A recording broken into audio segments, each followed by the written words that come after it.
Olá, pessoal, bom dia para vocês. Sexta-feira, finalmente, está chegando o tão sonhado fim de semana, são 7 horas da manhã e hoje nós cravamos a metade exata do mês de maio, né? Estamos nos aproximando rapidamente aí do meio do ano e o tempo correndo muito, um ano eleitoral. Daqui a pouco começa o sumiço dos políticos lá de Brasília e vamos ver o que sobrou para trás do trabalho que deveria ter sido feito nesse semestre aqui.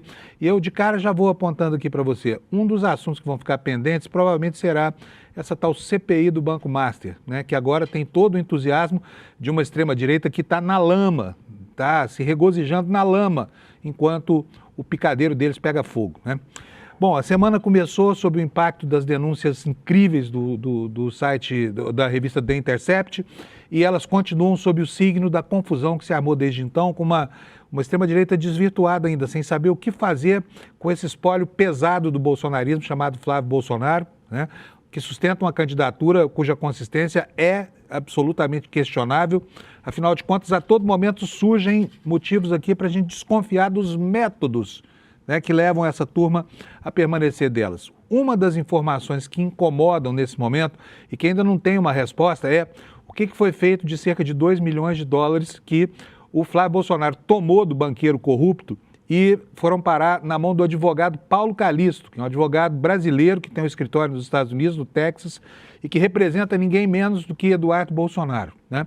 A Intercept nos informou que esse dinheiro que foi, né, tomado na mão grande pelo Flávio do Vorcaro, ele acabou indo inundar as contas do Eduardo Bolsonaro, pagando suas despesas pessoais lá. Aliás, ô família cara, porque outro dia, quando foi para lá, esse menino recebeu do pai 2 milhões de reais para ficar lá nos Estados Unidos fazendo porra nenhuma, que é exatamente o que ele faz, não faz nada na vida, tá? Enfim, o assunto continua hoje, está cheio de respostas que não aparecem. O Flávio disse que o contrato com o Vorcaro, que existe, segundo ele, é um contrato sigiloso, não vai apresentar o contrato, portanto, nós não vamos poder ficar sabendo, a menos que a Justiça resolva interferir nessa questão, exatamente qual era a relação entre o maior corruptor do Brasil e a erva daninha da família Bolsonaro. Flávio, Eduardo, tá? Por enquanto o Carluxo não tem nada a ver com isso ainda, vai saber se não vai ter, né? Só que as consequências estão aí. A direita tentando escapar da cilada em que Flávio Bolsonaro meteu ela, né? E as coisas acontecendo aí. Uma grande rejeição na internet, prenúncio do que vem por aí em relação à candidatura do filho mais velho do presidente Jair Bolsonaro. Aí fora nós temos o fim do encontro de cúpula de 2 dias entre o Trump e o Xi Jinping. Foi memorável, né? Pelas cenas que a gente viu. A China tratou o Trump com uma delicadeza incrível, né? Toda a pompa e toda a circunstância, mas sobraram assuntos pendentes aí, porque a relação das duas potências, embora, né, comece a esboçar aí um caminho do meio, um caminho de cooperação e não só de sabotagem, que é o que tem acontecido por parte dos Estados Unidos, ainda pode haver uma relação de parceria, né? Vamos ver agora o que é. E essa viagem demonstra, sobretudo, como dois homens que são muito fortes, Trump e Xi Jinping, podem fazer uso de certos rituais, que são rituais ancestrais aí, paradas militares, recepções calorosas, tapetes vermelhos, honrarias de toda a natureza, como isso impressiona. Agora vamos ver como isso resolve os problemas de um mundo que está perdido entre as crises histéricas de um sujeito narcisista, que é o Trump, né, e a frieza chinesa, que parece um muro de tão gelado que é, só observando esse movimento todo aí na política internacional. Gente, nós vamos ter hoje aqui uma matéria muito importante da Amanda Miranda. Ela vai trazer aqui informação para a gente de que escolas no Brasil estão trocando livros didáticos do MEC por apostilas de um grupo privado que já levou 128 milhões de reais de instituições públicas que resolveram abrir mão, né, do kit que o MEC distribui. Para quê? Para beneficiar uma empresa muito rica, tá bom? Esses são os destaques. Vou chamar meu amigo Alex Amorim aqui. Alex, bom dia. Cadê você, meu caro? Tudo bem, Alex? Bom dia, Panuns. Bom dia, nossa audiência. Sextamos. Eu estava tomando uma aguinha aqui, me preparando para entrar aqui no ao vivo.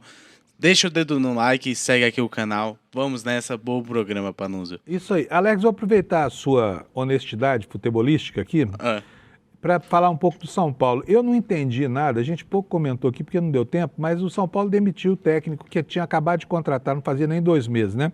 Sim.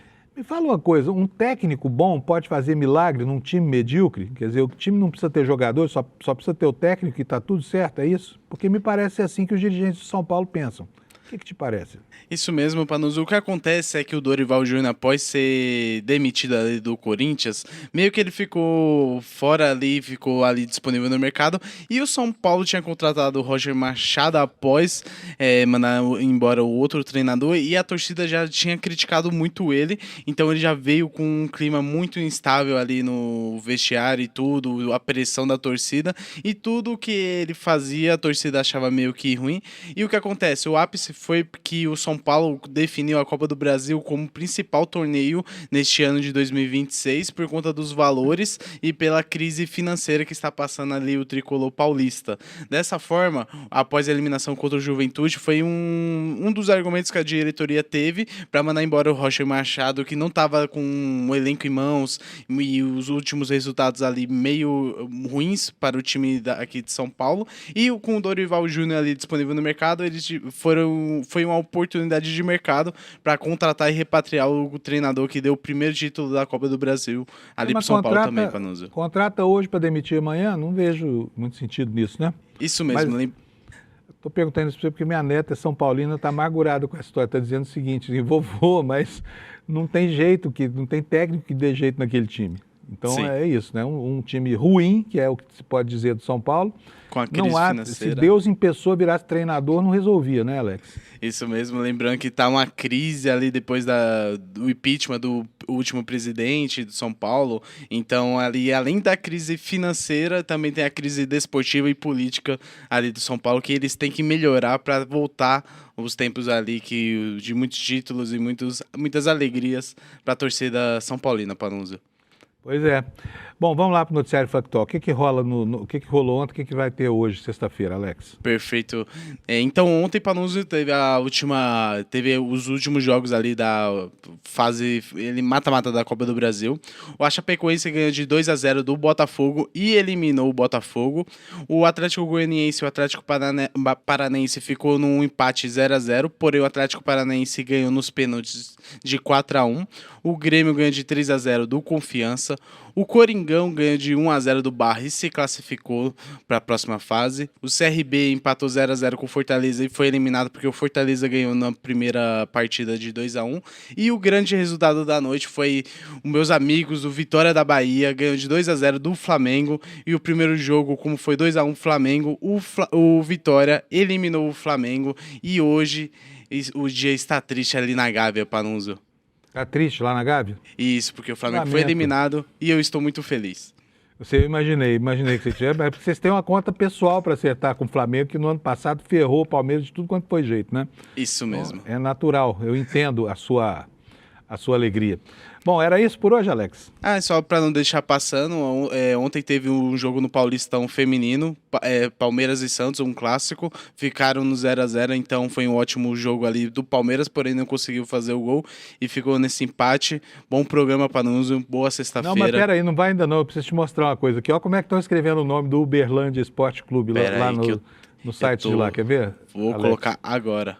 O diretor de TV está meio perdidão, mas tudo bem. Olha isso aqui, ó, Uberlândia, e o Uber é em letra minúscula.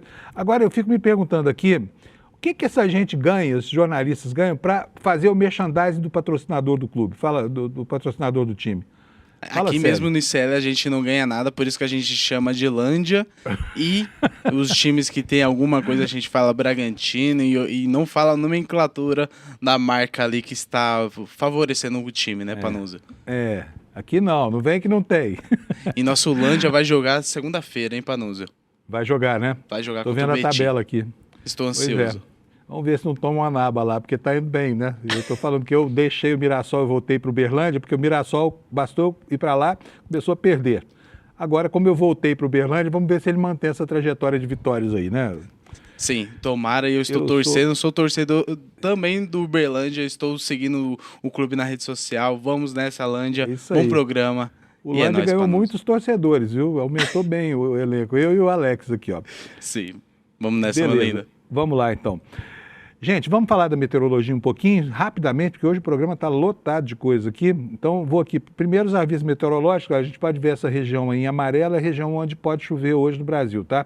Alerta de chuvas intensas do Instituto Nacional de Meteorologia. Vou direto aqui, já sabe onde vai chover e onde não vai chover. Não vai chover no miolo do Brasil, tá?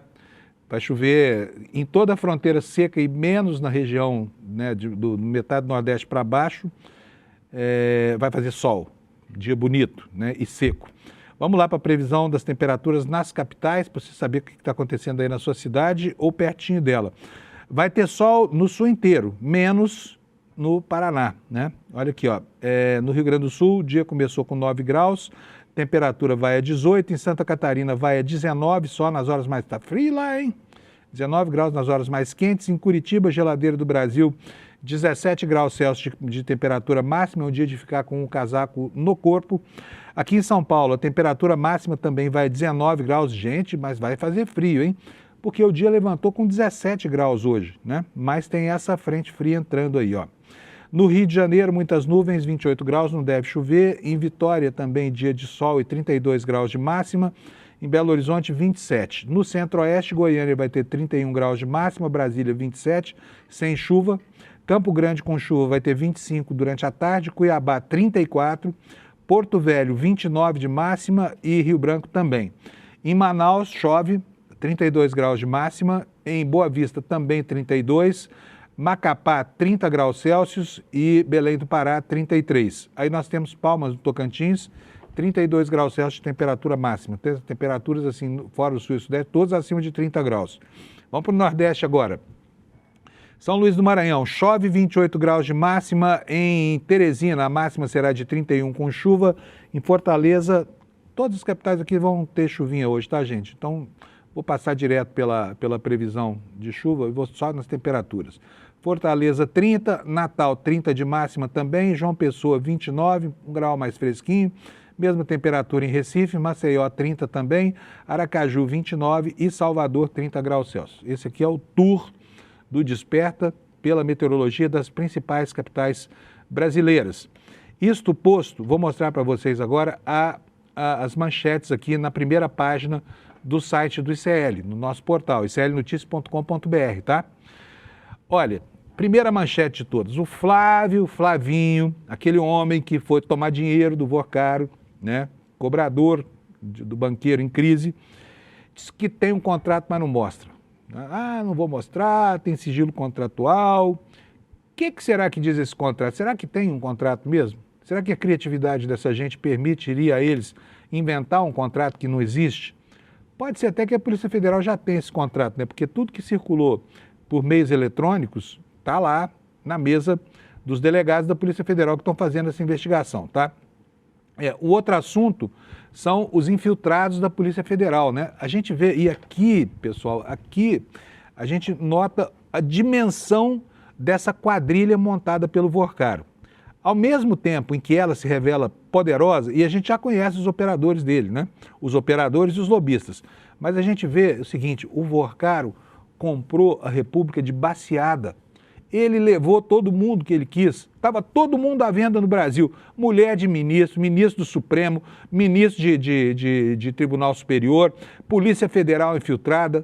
É um absurdo o tamanho da malha corrupta que esse sujeito armou, sinal da vulnerabilidade da República a esse argumento chamado corrupção, né, que é o argumento mais deletério de todos no ambiente público, na esfera pública. A corrupção não tem nada mais deletério do que ela, porque ela inverte a lógica dos processos da dinâmica social. Mas o que a gente está vendo aí é que Brasília estava inteiramente à venda. Presidente de partido 2, sabe? É inacreditável, né? Relações sediciosas com um monte de parlamentares, como o dinheiro cheira como perfume francês, né, no nariz dessa gente oportunista. E aí a gente também observa a voracidade desses abutres que estão aí atrás da carniça de algum corrupto generoso como esse Vorcaro, né, para dar uma bicadona lá. Todo mundo foi lá tomar dinheiro do cara. Todo mundo foi lá, sabe? A República Brasileira está à venda. E qualquer um que passar acenando uma nota de $100 leva. Essa é a impressão que fica, sabe? E aí, quando acontece a consequência, quando isso acaba vazando, porque afinal de contas, hoje no Brasil, Mais do que nunca na história, o crime pode não compensar.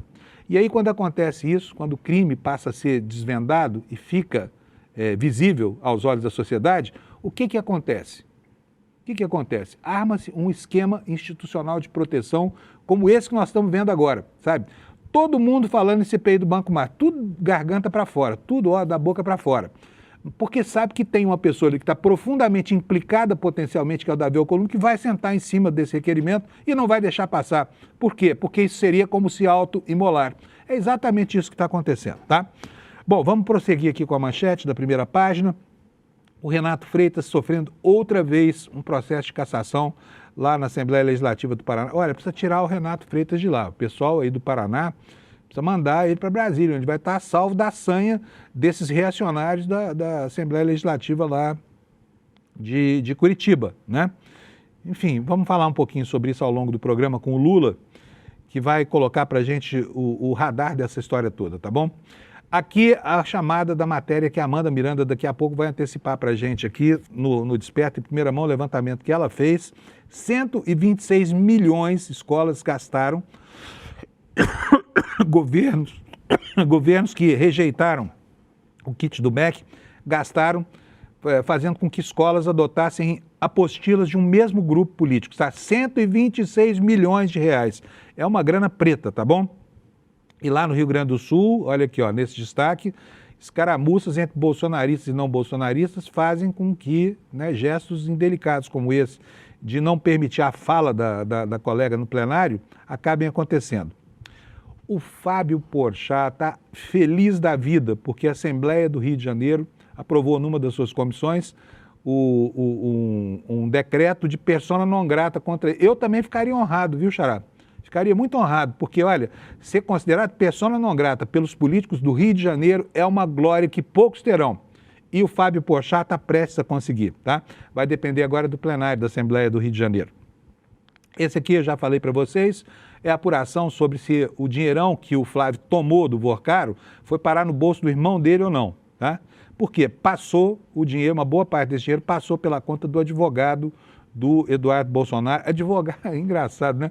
O pessoal fala assim, não, o cara era o curador do filme, ele era o produtor, sei lá o que era, e era ele que fazia a gestão financeira do filme. Pô, o cara, esse advogado, é um advogado especializado em obtenção da cidadania italiana, da cidadania americana, tá? É um advogado da imigração. Tem nada a ver com produção de filme nem nada.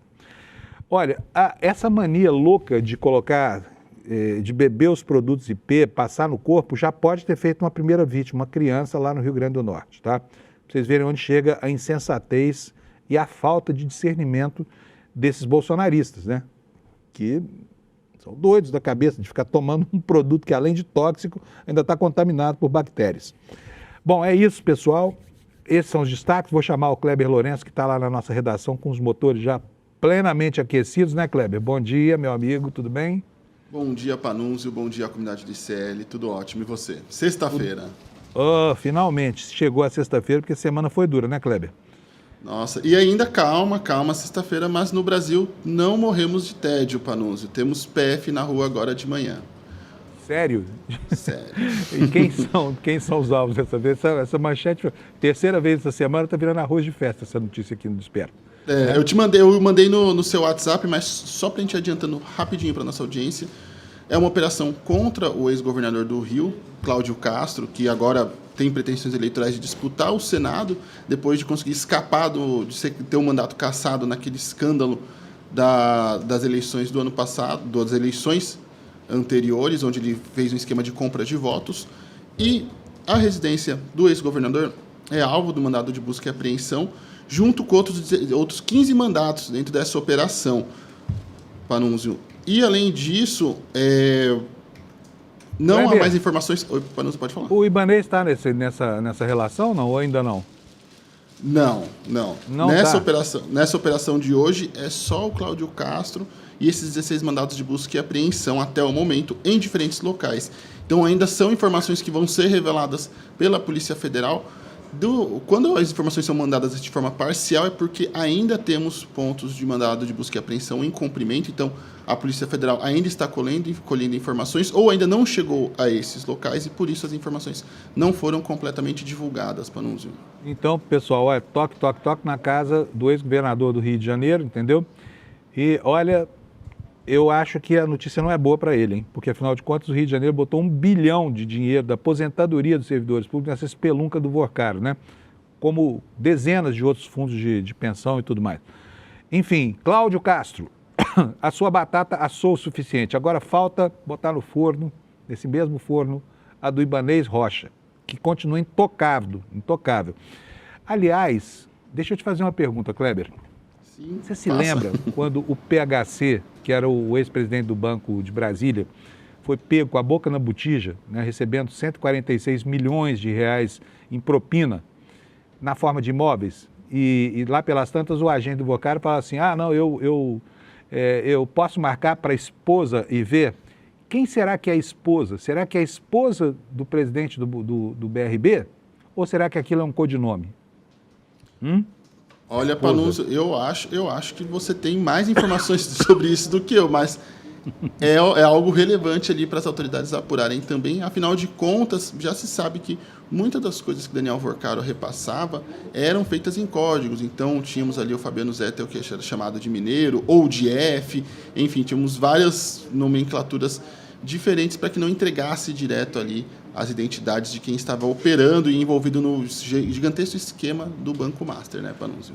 Pois é, eu não sei quem é a tal da esposa, não sei se é a esposa dele, nem sei se ele é casado, mas o Lula sabe. Será que ele vai contar para a gente hoje no final do programa? O Lula sabe. Então, se ele sabe, ele vai contar. Não, acho que não vai contar hoje não, hein? Você acha que não, Panunzio? Não, acho que ele vai esperar um pouquinho. Mas eu só posso dizer para vocês que esposa pode não ser esposa mesmo do PHC. Eu nem sei se ele é casado, o que eu sei é que ele se divorciou ao longo desse processo aí, né? Talvez a esposa não tenha gostado dos imóveis, quisesse alguma coisa melhor do que esse de 43 milhões de reais aqui no Itaim, em São Paulo. Mas pode não ser a esposa dele também, pode não ser. Vamos ver o que o Lula vai contar pra gente. Kleber, continua, por favor. Te interrompi para falar desses sem patrimoniais aí, tudo bem. Vamos para o próximo assunto. Então, ontem o Flávio Bolsonaro deu uma entrevista na Globo News para tentar se justificar e explicar a situação do áudio do pedido de dinheiro com o Vorcaro. Se enrolou ainda mais nessa situação, abriu brechas para outros questionamentos, foi questionado sobre o destino do dinheiro, não conseguiu dar respostas satisfatórias e, além disso, entrou de novo com a história de que seria um financiamento, de que ele tinha investidores para viabilizar o filme do pai dele, o ex-presidente Jair Bolsonaro, preso pela tentativa de golpe.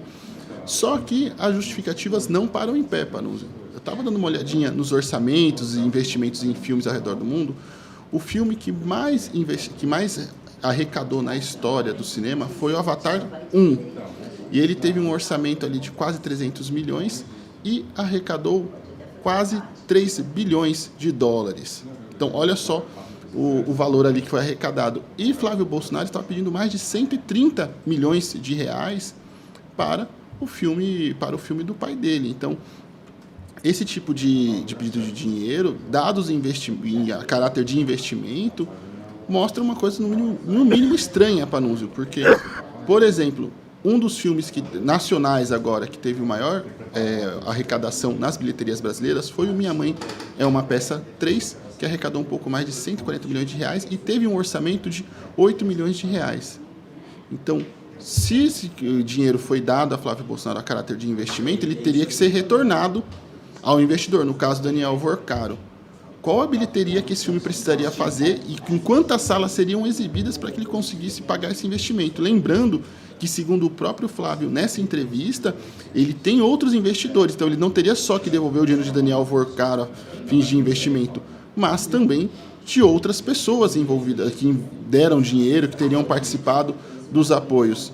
Qual era a bilheteria que ele esperava para ter um retorno ali que superasse a marca dos 130 milhões de reais? Mais uma vez, mais de 130 milhões, porque seria o dinheiro que ele pediu ao Vorcaro, mais o dinheiro de outros investidores que ele alega que fizeram investimentos no filme.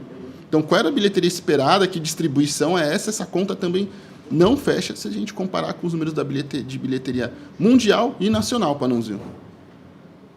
Essa história está muito mal contada e uma boa parte do dinheiro foi parar na mão de um advogado do Eduardo Bolsonaro, que leva, né, a conjectura de que o dinheiro foi parar no bolso do Eduardo Bolsonaro. O que um advogado especialista em direito de imigração tem a ver com produção de filme?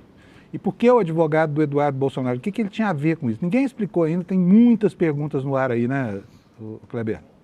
E esse caso ainda com excesso de perguntas sem resposta, motivou até o momento 11 ações na justiça que pedem apurações ou responsabilizações referentes a esse episódio, Panunzio.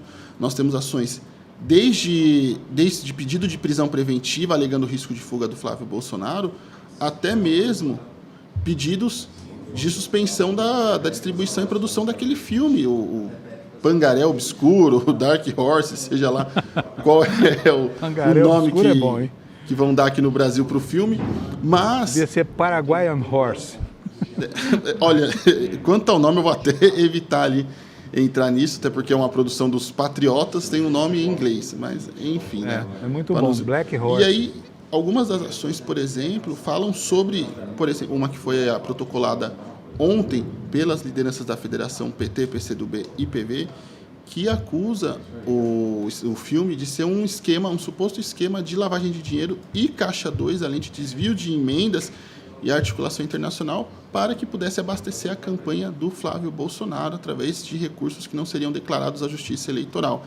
Essa ação foi protocolada ontem, pedido de apuração também na Justiça, tanto na PGR, na Procuradoria-Geral da República, quanto na Polícia Federal. Então, são várias frentes que estão sendo abertas referentes a esse caso e vários questionamentos de, afinal de contas, até agora não se sabe para onde foi esse dinheiro, já que tanto Mário Frias quanto a produtora Goap negam que tenham recebido dinheiro do Daniel Vorcaro para a produção, enquanto Flávio Bolsonaro afirma que sim, pediu dinheiro para Daniel Vorcaro para essa produção.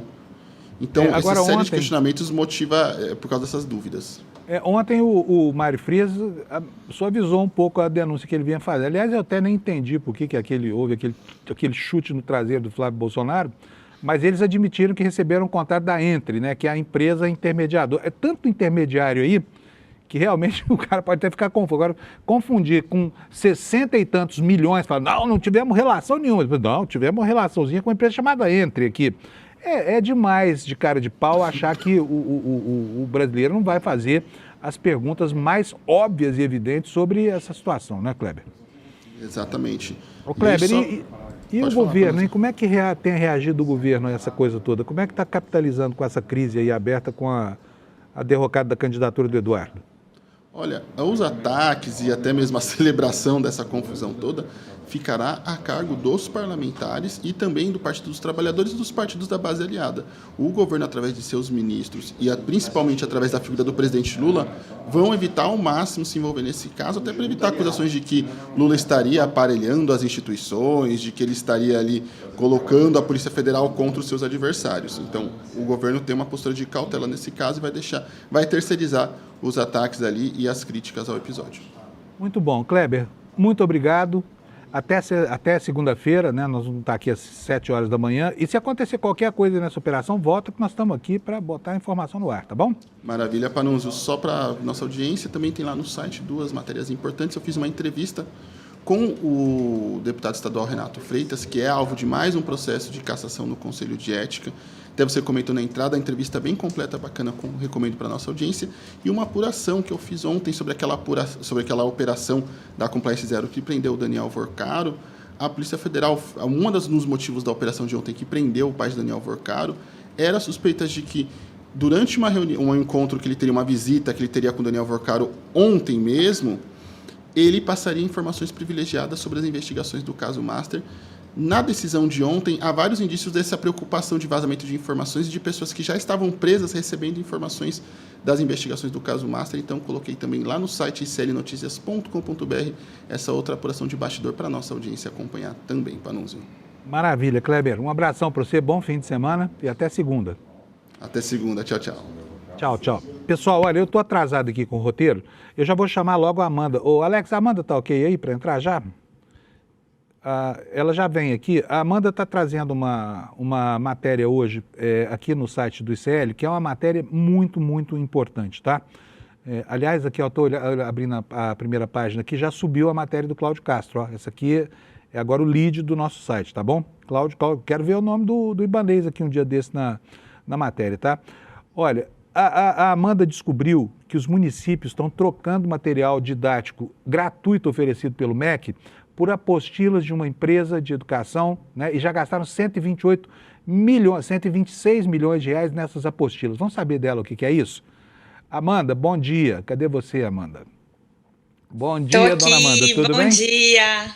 Tudo Maravilha. bem? Bom dia, Panus e comunidade do ICL. A Amanda, gente, tem uma característica, ela é curiosa e fuçadora. Ela fica fuçando as emendas e, enfim, as informações públicas e acaba sempre descobrindo alguma matéria como essa que ela vai mostrar para a gente hoje. Amanda, como pode escolas no Brasil inteiro trocando material grátis distribuído pelo MEC por compra de apostilas de um mesmo grupo privado? Então, Panúzio, inacreditável, né? Primeiro, eu tenho muito interesse por essas pautas de educação, porque a educação ela é usada pelo bolsonarismo como mote de uma guerra cultural. Né? Então, eles falam da educação como se fosse um espaço de doutrinação dos inimigos deles, né? Com todo aquele ar conspiratório que a gente bem conhece. E eu acompanho muito o cenário da educação brasileira com interesse especial por conta disso. E a gente tem o Plano Nacional do Livro Didático, que faz a distribuição de materiais escolares, livros didáticos, livros de literatura por todo o Brasil, com investimento bilionário por parte do Ministério da Educação e do Fundo Nacional da Educação. Só que muitos municípios estão deixando de lado esse material, alguns por uma agenda ideológica e outros também por visarem os sistemas de avaliação do MEC e com isso ganharem mais recursos públicos para eles.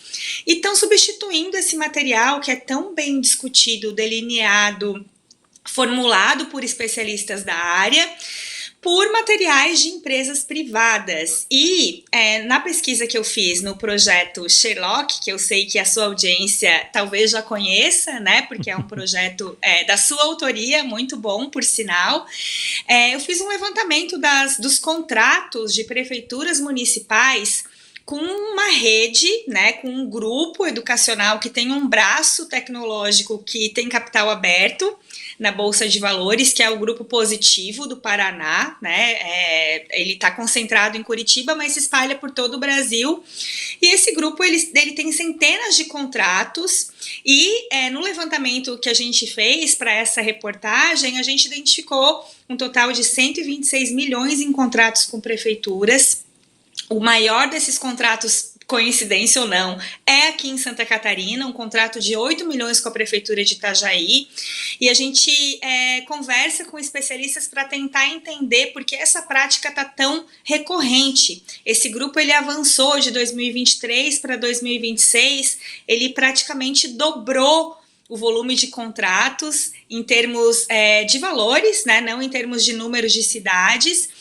E quando as crianças elas têm acesso a esse sistema apostilado, elas recebem, na verdade, um conhecimento que é produzido por um grupo privado, por uma empresa privada, que tem interesses privados e que tem interesses basicamente em lucro, né? Então a gente vai ver aí um processo de transição para uma educação que se vende como neutra, mas que na verdade está correspondendo a interesses comerciais e empresariais, o que é sempre um risco, né? Um risco para as crianças, e é também um processo de engessamento dos professores, que com os livros didáticos do MEC, eles podem montar sua própria estratégia didática, claro, levando em conta os parâmetros curriculares nacionais, mas eles têm mais flexibilidade, eles podem escolher os livros que eles querem usar.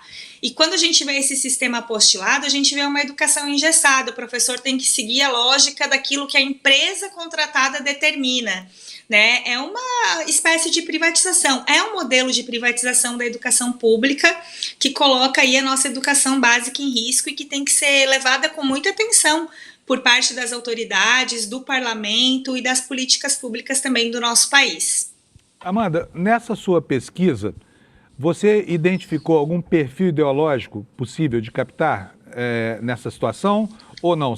Tem prefeitura de esquerda, de direita, de centro, do meio, do avesso? Como é que funciona isso? Então, eu não consegui avançar por todas as prefeituras, mas eu olhei com mais atenção para o estado de Santa Catarina, que é o estado que mais tem contratos com esse grupo. Isso foi uma Coincidência. coincidência. Eu não busquei isso na minha pesquisa, mas eu acabei me deparando com esse dado, o que diz muito sobre o processo de transição de uma educação daqui do estado, né? E o que eu percebi foram as prefeituras bolsonaristas chegando muito firme nesse projeto. E uma coisa que eu acho importante dizer, ressaltar, né, porque eu já havia falado, é que existe, primeiro, uma ilusão de que é um material de escola privada, então isso faz brilhar os olhos dos pais, dos estudantes, porque eles se sentem parte de um sistema que muitas vezes alija, né? Crianças que não têm condições de acessar o sistema privado. E também se vende para as famílias a ideia, e para a sociedade, com produtos de marketing, a ideia de que esse sistema ele é feito muito focado para os processos de avaliação do MEC, né? A gente vê aquela nota do IDEB, que sempre sai um ranqueamento das escolas para avaliar a compreensão em matemática, em português, e esse sistema ele se vende como uma solução para aumentar a avaliação no IDEB. Ou seja, a educação, e muito essa educação bolsonarista dos municípios daqui do estado, ela não está concentrada na formação do jovem, né? Não está concentrada na formação de um cidadão, mas ela quer notas maiores no IDEB para conquistar mais recursos públicos, e aí a gente sabe para que eles gostam de recursos públicos, né? Para gastar com apostila de curso privado. Para dar para os amigos, para dividir com os amigos, para fazer negociata. Então, é tudo muito perigoso. Eu recomendo e peço para que vocês leiam a reportagem que eu fiz com muito carinho e pensando nos problemas que isso pode gerar no futuro. Amanda, o que os prefeitos dizem? Eu estou vendo aqui, por exemplo, na sua matéria, que a cidade de Itajaí gastou 8 milhões comprando essas apostilas. Poderia ter investido em melhorar a salário de professor, melhorar o treinamento, construir escolas novas. 8 milhões de reais é dinheiro. O que eles falam para justificar isso? Então, eu consultei a Prefeitura de Itajaí por ser o maior contrato ontem, eles não me responderam, mas hoje a secretária, pouco antes de eu entrar no ar, a secretária de Educação me mandou uma mensagem dizendo que eles vão responder. Né? Do ponto de vista institucional, o que eles falam como marketing é que eles estão apostando na melhoria dos índices de avaliação. Mas é claro, né? Os professores não gostam, os professores não se sentem confortáveis e é uma mudança radical em toda a estrutura, em todo o processo pedagógico. Então, primeiramente eles não me responderam, mas agora eles prometeram responder e eu quero trazer isso também para a audiência para ficar como realmente um contraponto da prefeitura. Tem que ter uma justificativa, porque esses contratos eles são feitos sem licitação, naquela modalidade de inexigibilidade de licitação, quando a empresa diz que só ela tem aquele produto para oferecer, né? Só ela tem aquele sistema, então a prefeitura não pode contratar outros. Tá ótimo. Amanda, muito bom, parabéns pela matéria, viu? Muito legal, leiam, tá aqui no site do ICL. Um beijão para você, obrigado, Amanda. Beijo, gente, bom final de semana. Tchau, tchau.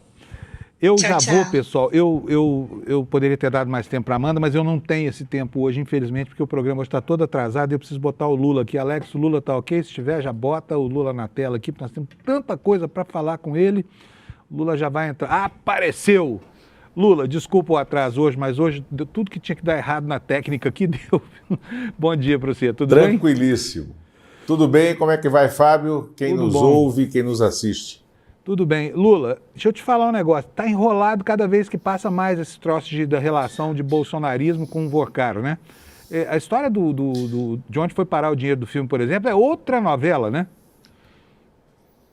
Exatamente. Fábio, aí o Flávio Bolsonaro tem que agora explicar se ele pediu dinheiro ao Daniel Vorcaro para bancar o filme ou se essa história de bancar o filme era apenas um embuste para criar o bolsão de recursos que iria manter, que está mantendo o irmão dele, Eduardo Bolsonaro, nos Estados Unidos e fazendo uma reserva técnica para a família Bolsonaro. Por quê? né? Porque o produtor executivo do filme, o deputado Mário Frias, né, que foi secretário de Cultura de Bolsonaro, que é o autor do argumento do filme, disse que o filme foi integralmente montado e financiado sem recursos públicos e com aquela sem recursos públicos e sem aquela ajuda, né, que foi dada, né, por Daniel Vorcaro ao Flávio Bolsonaro. A Prefeitura de São Paulo, por exemplo, do Ricardo Nunes, ela enviou recursos dentro do sistema da possibilidade de financiamento em áreas culturais, em produções culturais, para o filme, né, sobre a história do Jair Bolsonaro. Há também notícia de gabinetes parlamentares do bolsonarismo conseguindo enviar verbas, porque isso é possível dentro do sistema público, para bancar partes do filme, né? E o produtor do filme nega isso, contradizendo Flávio Bolsonaro. E nós ficamos sabendo, pelas apurações da imprensa independente, que o advogado que montou a estrutura financeira, que recebeu os recursos do Daniel Vorcaro, do Banco Master, enviados pela empresa Entre Sistema de Pagamentos, que era uma das empresas ligada ao Sistema Master para os Estados Unidos, é um advogado amigo do Eduardo Bolsonaro, um advogado que não tem nada a ver com produções culturais, né, que foi funcionário do gabinete do Eduardo Bolsonaro também. Então, há toda essa dúvida sobre os caminhos do dinheiro que terão de ser seguidos. Agora, claramente, Fábio, esses caminhos do dinheiro já levam ao pote de mentiras, né, que o Flávio Bolsonaro vem contando ao país desde que foi flagrado como um amigo íntimo de Daniel Vorcaro, e esse é o coração da notícia. A questão do filme, ela se tornou confortável para os bolsonaristas para explicar essa relação. O que pegou nesse caso foi o fato de Flávio Bolsonaro ter escondido do país inteiro, ter escondido inclusive dos seus cúmplices na política, né, as pessoas que estão com ele, e de seus aliados em outros partidos, que ele mantinha uma relação muito próxima o tempo inteiro com Daniel Vorcaro, que era esse banqueiro que perdeu o banco, que perdeu a linha, que perdeu o rumo, quando foi preso pela primeira vez, apenas 2 dias depois de ter recebido o pedido de dinheiro, a cobrança, né, pelo compromisso que ele tinha assumido, né, de financiar o filme do Jair Bolsonaro. São essas as explicações que o Flávio Bolsonaro tem de dar. Deixar que ele fique nessa zona de conforto de explicar o filme é ruim para o processo político, porque o que ele tem que explicar, na verdade, é a sua relação profunda, né, e que está dada, está colocada com Daniel Vorcaro, com o Banco Master, que era desde sempre um sistema corrupto, né, dentro do Estado brasileiro, dentro do sistema financeiro.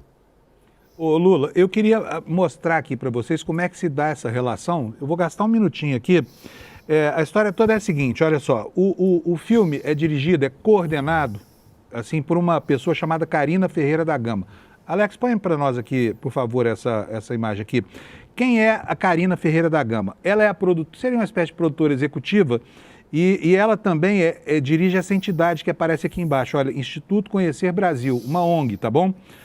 O que nós descobrimos aqui com relação a esse instituto? Aqui, vamos abrir aqui o quadro social dele, é só ela mesmo, tá? E eu tenho aqui a relação de emendas. Foi só o deputado Mário Frias Filho que mandou 2 emendas de dinheiro público para esse instituto, tá? Esse instituto que produziu o filme, o Black Horse, quer dizer, dinheiro de emenda parlamentar indo produzir material de propaganda política do Bolsonaro. Se isso não é crime eleitoral, não sei o que é, tá? Mas, enfim, foram 2 emendas, uma de 1,5 milhão e outra de 2 milhões. O caminho é Carina Ferreira da Gama, que é a produtora executiva, que também é presidente do Instituto Conhecer Brasil. O Instituto Conhecer Brasil foi aquinhoado pelo Mário Fiefri, como eu falei, por 2 emendas. Então, assim, tudo é rolo nesse filme, tá? Tudo é rolo nesse filme. Desde a utilização de dinheiro público, que o Eduardo disse que não tem, até, né, a Bolsa Eduardo Bolsonaro. Porque nada explica que 2 milhões de dólares tenham saído da contabilidade de um filme para ir para a conta do advogado do irmão, especialista em direito migratório nos Estados Unidos. Tudo muito estranho, né, Lula? Exatamente, tudo muito estranho, nenhuma explicação real. O Flávio Bolsonaro ontem participou de um programa na TV fechada no canal da Globo News, né? De uma entrevista, concederam um espaço enorme para ele, virou um bate-boca, na minha opinião, virou terra de ninguém aquela bancada. Não vi os entrevistadores, que eram as jornalistas Malu Gaspar e Júlia Duailib, e o jornalista Otávio Guedes, conseguindo estabelecer uma linha de condução da entrevista que colocasse o Flávio Bolsonaro no lugar que ele tinha que estar sentado dando explicações, mas ele se confundiu todo, ele quase chorou na bancada. Teve momentos que eu achava que ele ia levantar, não conseguiu explicar nada, produziu cortes, fazendo edições de momentos da conversa para tentar serem favoráveis a ele esses cortes, e no final das contas não explicou nada. O Flávio Bolsonaro tem que explicar, ele está tendo que se explicar internamente dentro do PL, dentro do sistema de partidos de oposição que o apoiam ainda.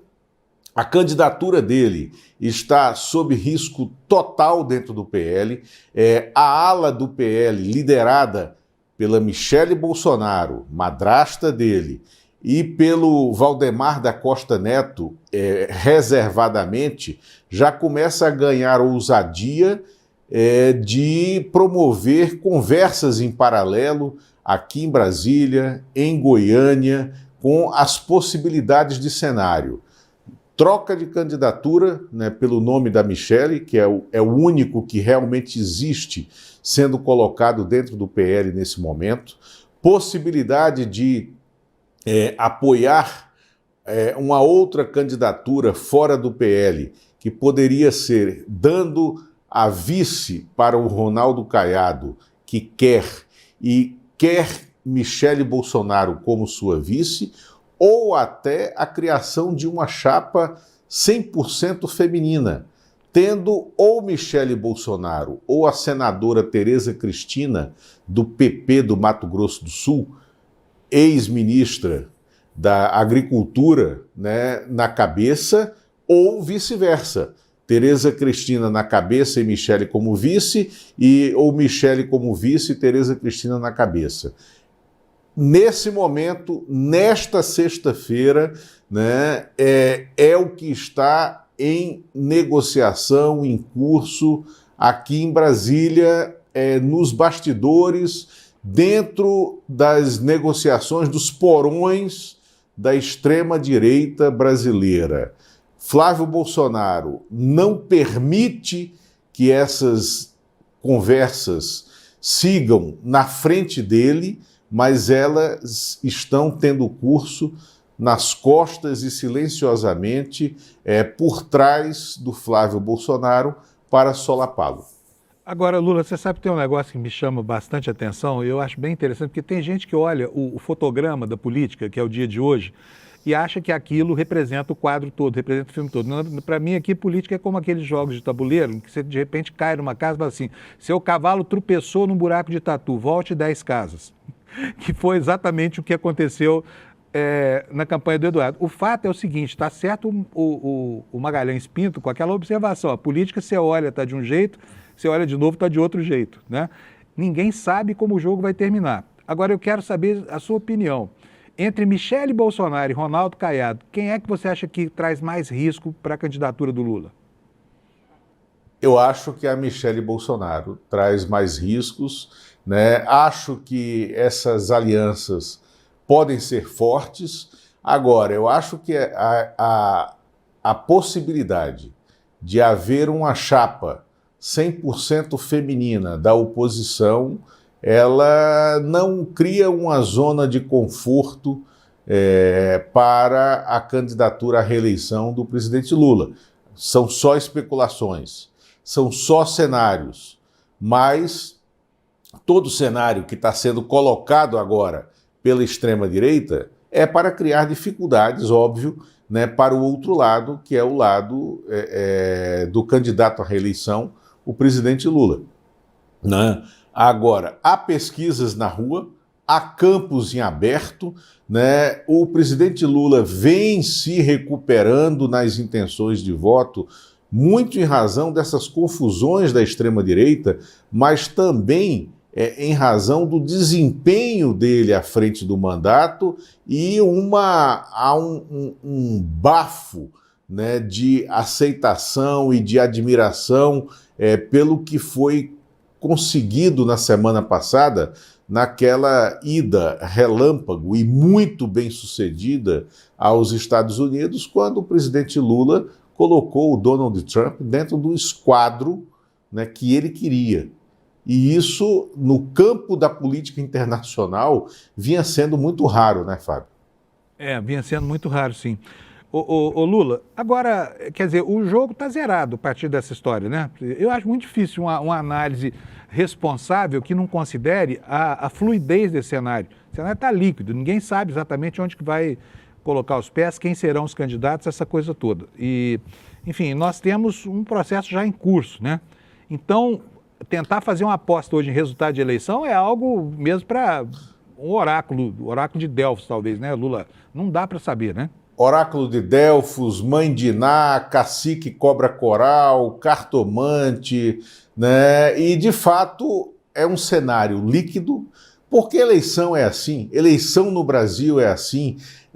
Se nós pegarmos o ano de 1998, quando o presidente Fernando Henrique Cardoso foi reeleito no primeiro turno, no mês de maio de 1998, foi o único mês daquele processo eleitoral que o atual presidente Lula, que era candidato contra Fernando Henrique Cardoso, teve chance de, nas pesquisas, aparecia com possibilidade de vencer aquela eleição, que terminou sendo a reeleição de Fernando Henrique Cardoso.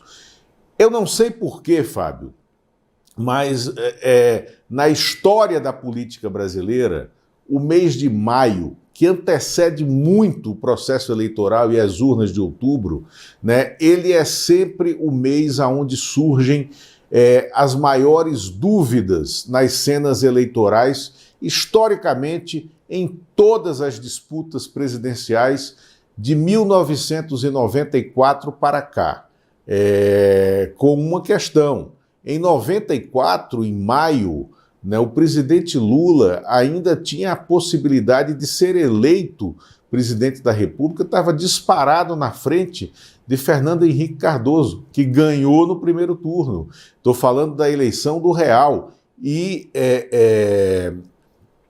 então, essa história das eleições brasileiras está contada e bate muito com esse enredo que nós vivemos hoje.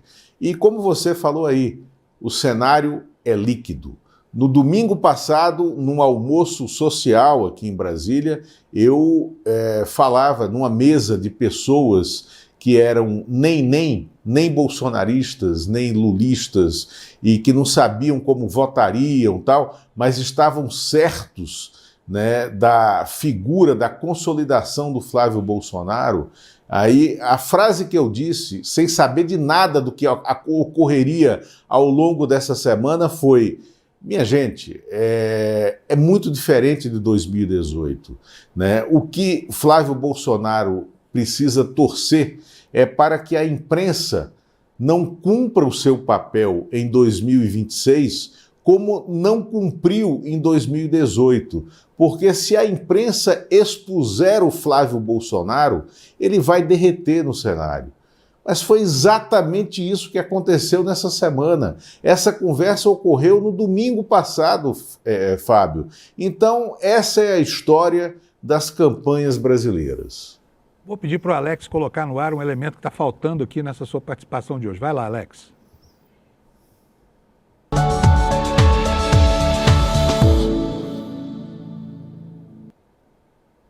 Sim, porque amanhã é dia do lançamento da edição número 35, se não estou enganado aqui, da Revista Liberta, e a coluna dessa semana está vitaminada. O Lula, quer apostar comigo que o Lula não vai querer antecipar nada disso? Nem sei se está lá, mas ele já me contou, cometeu inconfidência, e eu vou ter que perguntar para ele, porque é uma informação de interesse público. Quem é a esposa do PHC, presidente do BRB? É porque, ao que se sabe, ele perdeu a esposa durante esse processo, ele se divorciou. Como que dias antes do divórcio, a esposa dele teria que visitar o apartamento de 43 milhões aqui no Itaim, em São Paulo? Quem é essa esposa? É a esposa legítima? É uma amante ou é outra pessoa? Fábio, ele de fato viveu, o Paulo Henrique Costa viveu uma crise conjugal. Eu acho que ele não se divorciou formalmente, né? Agora, os investigadores desconfiam que há uma outra esposa nas gravações das imagens das câmeras de segurança dos prédios que foram visitados pelo Paulo Henrique Costa e que seriam dados de presente, né, sendo consumada aquela operação de compra do Master pelo BRB.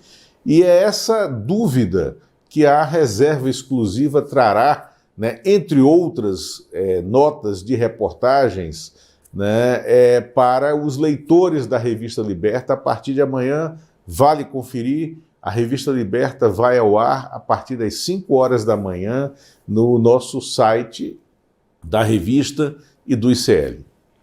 Lula, valeu. Um abração para você. Estou louco para ler a coluna lá. Eu já sei, tá? Preciso dizer para vocês que a minha surpresa será pequena. Mas o assunto é muito bom. Esposa, tá? Não perca este codinome. Esposa. A esposa, exatamente. A abração, esposa. Lula. A esposa, codinome, vamos saber. Exatamente. Né? Em espanhol, Grande abraço. esposas são algemas, né? Atenção, hein? Tem gente aí que pode ser essa esposa que vai sair espossado dessa situação. Um abraço, Lula. Abraço. Bom dia. Até logo. Tchau, tchau. É isso, pessoal. Vocês sabem quem poderia ser a tal esposa do presidente do BRB que estava vivendo uma crise conjugal e dizia que tem que preparar o apartamento lá para a esposa poder visitar. Que história é essa que um corrupto notório vai levar a mulher para aprovar um acordo com o corruptor, sabe? Não fazia sentido desde o começo. O Lula está prestes a matar a charada. Fique aí com a dúvida, você, que depois a gente conta quem que é a tal da esposa. Hoje não dá ainda para falar porque faltam alguns elementos para cravar uma afirmação aí. Mas assim que puder, o Lula vai trazer aqui, porque ele é um homem muito bem informado. Pessoal, é isso aí. Olha, antes de encerrar, deixa eu convidar você no domingo agora, hein? Vai ter o lançamento do documentário, como você já sabe, da Juliana e equipe, né? Mostrando mais um capítulo da ditadura militar brasileira, tristíssimo, que o Brasil não conhecia e passou a conhecer com ampla repercussão institucional. Tenho certeza que isso vai repercutir, inclusive, nos julgamentos aí que estão pendentes de certos aspectos da lei da anistia, né? Esse instrumento que até hoje perturba a nossa história pela falta de eficiência ao longo do tempo. Mas então você está convidado, vai ser domingo às 8 da noite. Olha, os convites estão aqui embaixo, aqui, ó, no despertaicl.com.br. Você pode pegar desde já o seu, tá? Aproveita esse intervalo que vai ter agora aqui entre nós e o N1 e vai lá e marca lá despertaicl.com.br. E eu desejo para você um ótimo fim de semana. Deixa eu ver a audiência. Cadê, Alex? Tem audiência? Tá sem o telão aqui. Mas está lá, olha, 29.486 contra 19.718 da Jovem Pan. Nós estamos 10 mil à frente. Eu sinto muito, Jovem Pan. A gente não pode fazer nada. E eu quero agradecer a você pela audiência e pelo prestígio mais uma vez, tá bom? 30 mil pessoas no encerramento dessa edição de sexta-feira do nosso programa, que é motivo de muito orgulho para nós. Obrigado. Bom fim de semana e até segunda. Tchau. Em 1970, um oficial do Exército Brasileiro foi à Inglaterra a convite do governo britânico. Ao retornar, ele trouxe consigo um manual. Por mais de 50 anos, uma caixa com documentos reveladores e detalhes dessa história foi ocultada pelos donos do poder. E que levanta uma pergunta: o que não querem que você saiba sobre os anos de chumbo no Brasil? Dia 17 de maio, às 8 horas da noite, estreia no ICL o documentário original Bandidos de Farda, investigação exclusiva sobre a verdade dos arquivos de Ciro Etchegóin, feita pela jornalista Juliana Dalpiva, com Igor Melo e Chico Otávio. Garanta seu ingresso para conhecer esse capítulo da história que até hoje fizeram questão de nos esconder.